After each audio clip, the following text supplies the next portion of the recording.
Okay, so now we're going to shift towards talking about the nature of large companies, large organizations, because they are so important in driving our pyramid and really getting at the key issue of why we're here on this retreat. So as we talked about, what are the benefits of large corporations? A lot of people think large corporations are evil. They exercise power that they shouldn't upon people. But you got to really remember that they do things that small companies could not possibly do. So one we already talked about, which is they have a long lifespan, beyond a human lifespan, so they can afford to create new customers, to create markets for junk food and cigarettes, addictions and things like that. That's very important at sustaining growth and also controlling the pyramid. But also they have enormous resources to invest in technologies that are so important for society that could not possibly be done any other way.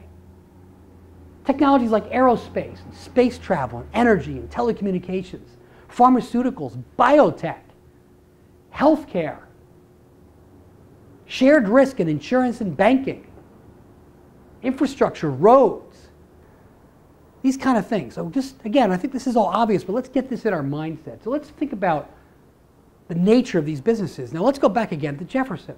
Was he an idealist or a realist? Like most politicians, he was an idealist until he got elected. He believed in less government, but when he became president, the Louisiana Purchase, which almost doubled the size of our country, was absolutely illegal.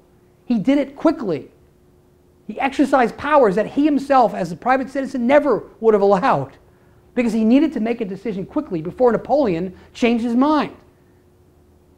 Jefferson wrote in the Jefferson Memorial, or it's inscripted upon the Jefferson Memorial, all men are created equal.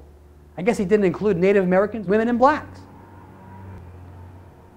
The nature of the pyramid is not obvious to most people, even to people as brilliant as Thomas Jefferson. When they get there, they realize the pain in keeping the miracle, the pyramid, together, and all the compromises they have to make. Even Jefferson himself, on his epitaph, didn't even mention that he was the president of the country.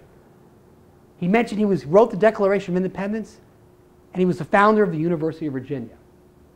Because it was such a hard job for him to manage. Every founding father was frustrated by the complexity of dealing with the pyramid at the time. So we live in a complicated world. So in order to understand that world, we have to understand what happens to the mindset when you get to the top, when you have to hold everything together and make compromises that other people don't want to know, and they sometimes pay you or vote you to not know. So let's keep that in mind, is that until you get to the top, until you have to fight to keep this together, you don't really understand it.